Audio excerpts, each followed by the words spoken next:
Kali ini saya akan membahas mengenai sejarah dari brand Zara. Zara adalah salah satu merek yang berasal dari Spanyol dan bermarkas di Arteixo, Galicia. Zara didirikan pada tahun 1975 oleh Amancio Ortega dan Rosalia Mera. Zara sendiri merupakan flagship store di Inditex yang juga memiliki beberapa merek ternama lainnya seperti Massimo Dutti, Pull&Bear, Oysho, Uterqüe, Stradivarius, dan Bershka. Zara sendiri hanya membutuhkan waktu kurang lebih 2 minggu untuk mengembangkan produk-produk barunya dan meluncurkan sekitar 10.000 desain baru setiap tahunnya. Amancio Ortega pertama kali membuka Zara Store di sebuah jalan utama di pusat kota A Coruña, Galicia, Spanyol.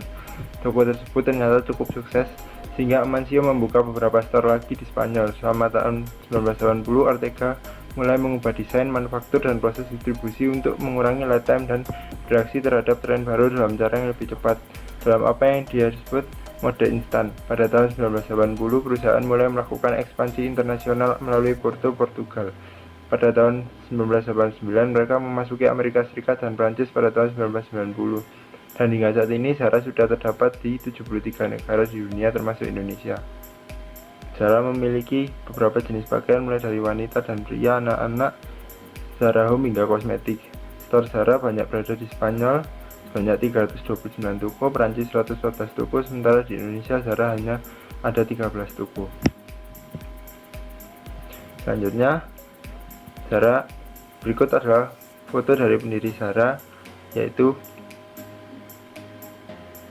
Amancio Ortega dan Rosalia Mera.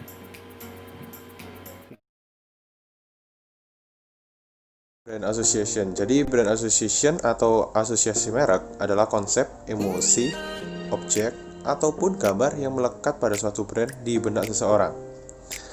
Asosiasi merek akan muncul di benak seseorang ketika mereka memikirkan sebuah brand tertentu. Nah, ketika kita berpikir tentang suatu brand, ada kemungkinan kita juga akan mengingat tentang logo atau produknya atau tokonya, bahkan influencer yang mendukung brand tersebut. Misalnya kayak Zara ini, bisa dari gambarnya, mungkin kalau misalnya aku bilang Zara, ya semuanya sudah tahu Zara itu tulisannya bukan SARA tapi ZARA kayak gitu. Terus sudah mungkin teringat kayak, oh baju-bajunya ini, oh ini loh yang dipromosiin sama satu public figure, atau juga oh tokonya ada di sini, ada di sini, ada di sini. Nah, seperti itu. Nah, brand image adalah perspektif atau citra brand menurut sudut pandang konsumennya. Dengan kata lain, bagaimana brand tersebut dianggap oleh pelanggannya atau konsumennya. Ada 8 faktor yang mempengaruhi brand image. Yang pertama, persepsi konsumen berdasarkan pengenalan brand atau produk. Yang kedua, persepsi konsumen berdasarkan kualitas brand atau produk. Yang ketiga, persepsi konsumen berdasarkan ukuran produk. Yang keempat, persepsi konsumen berdasarkan daya tahan produk. Yang kelima, persepsi konsumen berdasarkan desain kemasan. Yang keenam, persepsi konsumen berdasarkan warna produk. Yang ketujuh, persepsi konsumen berdasarkan harga produk. Yang terakhir, persepsi konsumen berdasarkan lokasi. Nah, pada gambar bisa kita lihat brand image yang ingin dibuat oleh Zara adalah yang pastinya dia bisa dikatakan stylish, confident, percaya diri. Terus setelah itu ada trustworthy quality. Setelah itu dia culture-nya lebih ke arah Eropa dan lebih ke arah untuk umum internasional, seperti itu.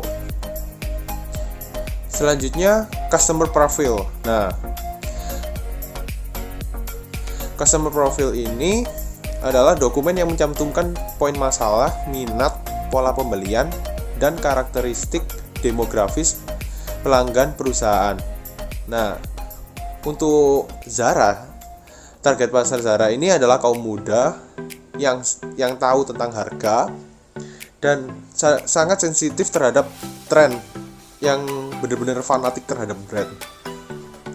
Jadi Zara ini memiliki unggulan dibandingkan yang lainnya karena mereka tidak menentukan target yang terlalu spesifik.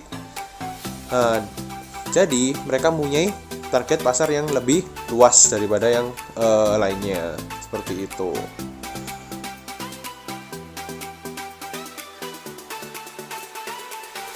Brand attribute adalah keunikan fitur dari produk, barang, atau jasa. Sedangkan brand benefit adalah nilai yang dialami pelanggan sebagai hasil dari menggunakan produk atau layanan itu. Nah, jadi yang dimaksudkan di sini langsung diambil contohnya di Zara. Di Zara ini ketika memakai baju Zara pasti akan merasa fashionable banget karena dia kan Zara termasuk yang mengikuti tren terus. Jadi baju-baju yang mereka gunakan kemungkinan selalu mengikuti tren yang ada. Jadi kayak aku pakai brand Zara langsung, wih, stylish banget, aku fashionable banget. Nah, kayak gitu. Akan menjelaskan mengenai brand positioning of Zara. Menurut Kotler, brand positioning adalah tindakan merancang penawaran dan citra perusahaan untuk menempati tempat berbeda di benak konsumen. Strategi brand positioning terkait dengan loyalitas konsumen, ekuitas merek berbasis konsumen, dan kemauan untuk membeli sebuah merek. Brand positioning yang efektif dapat dilihat dari sejauh mana suatu merek dianggap menguntungkan, berbeda, dan kredibel di benak konsumen. Target pasar dari Zara ini adalah kaum muda, sadar akan harga, dan sangat sensitif terhadap tren mode terkini.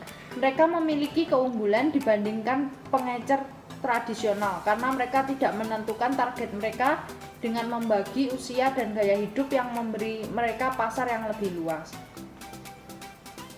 Nature of competition. Hal yang dimiliki oleh Zara yang membuat Zara sukses adalah memberikan apa yang publik inginkan di harga yang rendah dan dalam waktu yang cukup singkat, karena tidak semua perusahaan fashion mampu memberikan hal itu. Jikalau ada, pasti membutuhkan waktu yang cukup lama untuk membuatnya terrealisasi. Zara selalu mengubah siklus fashion berdasarkan musim yang membuat Zara dengan cepat mengeluarkan koleksi-koleksi terbaru. Setiap koleksi terbarunya muncul dalam waktu yang cukup cepat, oleh karena itulah produk-produk yang dikeluarkan oleh Zara selalu menjadi trend center di dunia fashion. Hampir semua perusahaan yang berhubungan dengan fashion mengikuti model pakaian yang diciptakan oleh Zara. Hal ini yang membuat Zara unggul jika dibandingkan dengan kompetitor-kompetitor selevel dan sejenisnya. Dan ini pula yang menjadikan Zara dapat bersaing dengan pesaing-pesaingnya. Point of parity dari Zara. Point of parity dari Zara yaitu fashion industry. Zara sebagai pusat dari segala fashion di dunia. Zara ini juga adalah brand merek dari Eropa. Variasinya juga luas. Sekarang kita akan membahas tentang point of difference-nya dari Zara. Zara ini bisa berbeda daripada yang lain karena mempunyai fasilitas produksi, tidak memiliki iklan, mengeluarkan produk baru secara konsisten, iklan dalam bentuk tidak langsung seperti kayak Zara bisa dipakai oleh selebriti-selebriti gitu. Dan Zara ini termasuk harga rata-rata ketinggi. Terima kasih.